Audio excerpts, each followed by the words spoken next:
Hello student, कैसे हैं आप सब। एक बार पुनः आप सभी का आपके अपने चैनल शिव कोचिंग क्लासेस पर स्वागत है। क्लास 12 केमिस्ट्री चैप्टर 1 में आज हम महत्वपूर्ण ऑब्जेक्टिव क्वेश्चन चर्चा करेंगे। वन लाइन फैक्ट के रूप में मैंने लगभग 22 क्वेश्चन ऐड किया है। इन सारे प्रश्नों को आप लोगों को तैयार कर लेना है। जो पूरा चैप्टर 1 जो बेसिक चीज है पूरा मैंने क्लियर कर दिया है। प्लेलिस्ट में आपको क्रम से वीडियो मिल जाएगा। ठीक है, तो चलिए स्टार्ट करते हैं।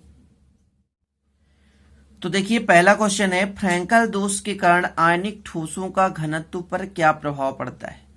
तो देखिए, मैंने बताया था फ्रैंकल दोष क्या है कि जब कोई क्रिस्टल के जो आयन है अपने स्थान को छोड़कर, जालक बिंदु को छोड़कर अंतराकाशीय स्थान पर फंस जाते हैं तो फ्रैंकल दोष कहलाता है, और उस दोष के कारण उसके घनत्व पर कोई प्रभाव नहीं पड़ता। क्लियर, ध्यान रखिएगा।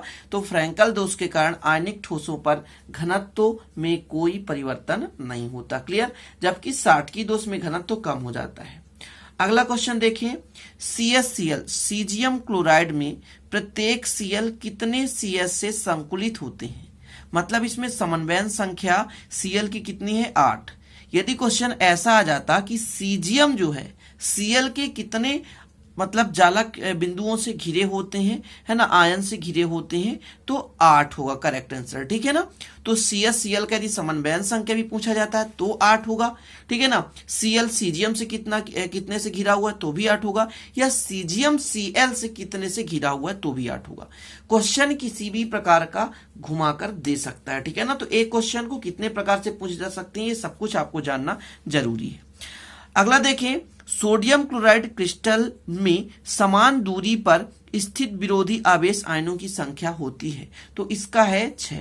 अब यदि क्वेश्चन आ जाता NaCl की समन्वयन संख्या, तो NaCl की समन्वयन संख्या 6:6 मतलब 6 होती है। क्वेश्चन ऐसा भी आ सकता है, सोडियम Cl के कितने आयन से घिरा है, तो 6।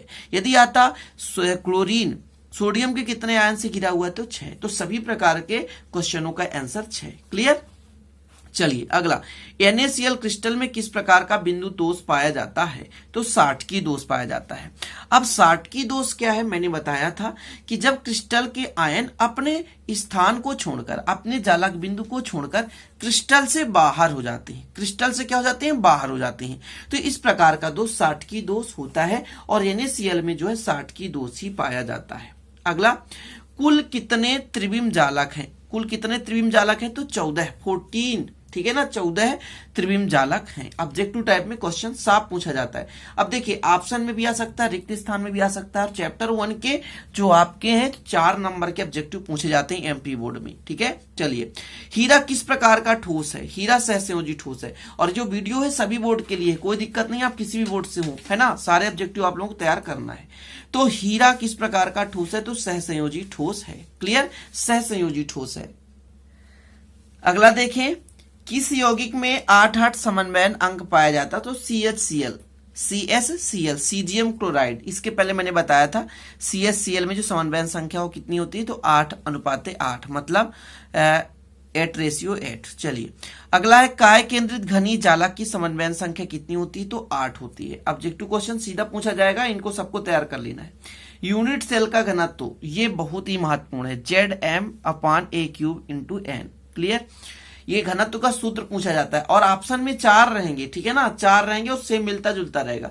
ठीक है, आपको गलती नहीं करनी है। चलिए अगला देखें, एक बंद घनीय संकुलित इकाई कोशिका में उपस्थित चतुष्फल की रिक्तियों की संख्या कितनी होती है, तो 8 होती है। अगला देखें, सीजियम क्लोराइड क्रिस्टल की अंतरा आयनिक दूरी कितनी होती है, तो √3/2 × A, √3/2 × A। अगला देख लीजिए, अंतः केंद्रित घनी यूनिट सेल में परमाणुओं की संख्या कितनी होती है, तो अंतः केंद्रित घनी यूनिट सेल में परमाणुओं की संख्या 2 होती है। ये सब चीज मैंने वीडियो में बताए हैं आप लोगों को, शायद आप लोगों ने, है ना, पढ़ा होगा। चलिए अगला देखें, अगला है ब्रैग समीकरण। ब्रैग समीकरण का सूत्र क्या होता है, तो n λ = 2d sin θ। तो इस समीकरण को आप लोग याद कर लें, ब्रैग समीकरण n λ = 2d sin θ। ठीक है। अगला देखिए, सहसंयोजक क्रिस्टल का रचक घटक क्या होता है, तो सहसंयोजक क्रिस्टल का रचक घटक होता है परमाणु। रचक घटक मतलब किससे मिलकर बना हुआ, तो परमाणु से मिलकर बना हुआ है।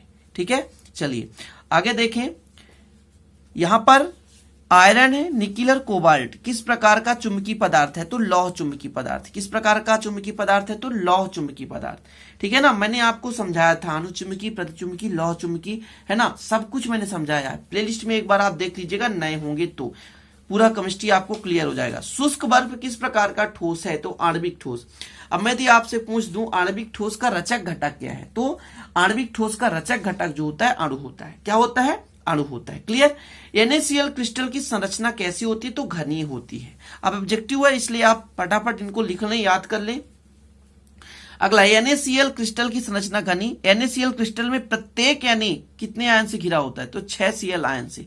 ये पहले भी मैंने बताया आपको स्टार्ट में कि NaCl की समन्वयन संख्या का अनुपात 6:6। Na जो है 6 Cl से घिरा होता है और Cl जो है 6 Na से घिरा होता है। इस प्रकार से इनकी जो समन्वयन संख्या का अनुपात होता है 6:6 होता है। क्रिस्टल में विद्युत चालकता उत्पन्न करने हेतु अशुद्धि दोष मिलाने की क्रिया कहलाती है। क्या कहलाती है? डोपिंग की क्रिया कहलाती है। ठीक है ना, कि जब अशुद्धियां मिलाई जाती है तो एक प्रकार का दोष उत्पन्न हो जाता है, तो इसका क्रिया क्या कहलाता है? तो डोपिंग क्रिया कहलाती है। ठीक है, N टाइप और P टाइप के अर्धचालक इसी डोपिंग की क्रिया के कारण भी बनते हैं। अगला KCl क्रिस्टल में किस प्रकार का जालक पाया जाता है? फलक केंद्रित घनाकृति। उतना महत्वपूर्ण ये नहीं है।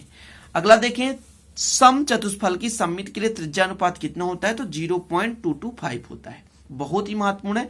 ठीक है, लास्ट है आज की इस वीडियो का। क्रिस्टल जालक में से एक धनायन एवं एक ऋण आयन अनुपस्थित होने पर उत्पन्न दोष को कहते हैं तो साटकी दोष कहते हैं। क्लियर। तो साटकी दोष में जो आयन होते हैं अपने जालक बिंदु को छोड़ करके, है ना, क्रिस्टल से बाहर चले जाते हैं, जिससे घनत्व भी क्या हो जाता है? कम हो जाता है। तो इस प्रकार 22 ऑब्जेक्टिव क्वेश्चन है। अब ये क्वेश्चन किसी प्रकार से आ सकते हैं, ऑनलाइन फैक्ट के रूप में, है ना, विकल्प के रूप में, रिक्त स्थान की पूर्ति कीजिए या उचित संबंध जोड़िए, किसी भी प्रकार से आ जाए तो आप लोगों को ये जो जानकारी है वो आपको होना चाहिए। ये आपके सिलेबस में इंपॉर्टेंट टॉपिक के जो है ऑब्जेक्टिव मैंने लिया है, तो आप लोग तैयार कर लेना। चलते हैं स्टूडेंट, फिर मिलते हैं अगले वीडियो में। तब तक के लिए जय हिंद, वंदे मातरम।